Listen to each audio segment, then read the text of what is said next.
Hello there and welcome to another one of these Lexical Lab 1 minute English videos. If you like this video, make sure you subscribe to our YouTube channel and check out our website www.lexicallab.com to find out more about the online courses we offer. Back in the 1990s, I lived in Indonesia for a couple of years. And while I was living there, the country was still effectively a dictatorship. They had one leader, President Suharto, who had originally been a military general who came to power during a military coup in the mid-1960s and who stayed in power right up until he was overthrown by popular rebellion in the late 1990s. And one of the strange things about living there was, even though it was a one-party state, essentially a dictatorship, every 3 or 4 years they would go through the pretense of holding elections to give the system a veneer of democracy, to make it look like it was some kind of normal democracy.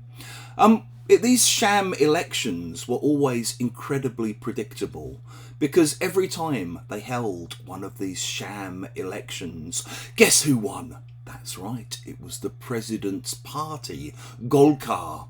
And often what would happen is before the election, the president would go on TV and say, I'm expecting to win by something like a 90% majority. And then after the election, he would go on TV and say, I won by 94%, 4% more of you than I realised love me. Basically, these elections were completely rigged. If you rig an election, you influence the result in a dishonest way to produce the result that you want. You basically fix or arrange the result, usually in advance, so that you get the result you want. And often when you have rigged elections, people claim to win by ridiculous margins, like 94%.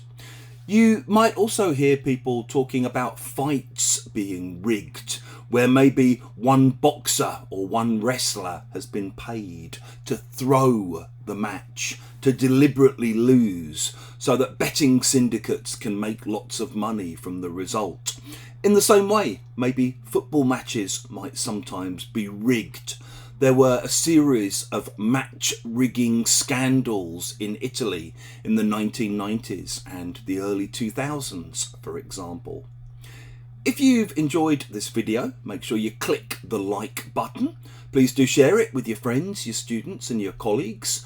And in the comments section below, we'd love to hear examples of elections or football matches or fights that you think were rigged.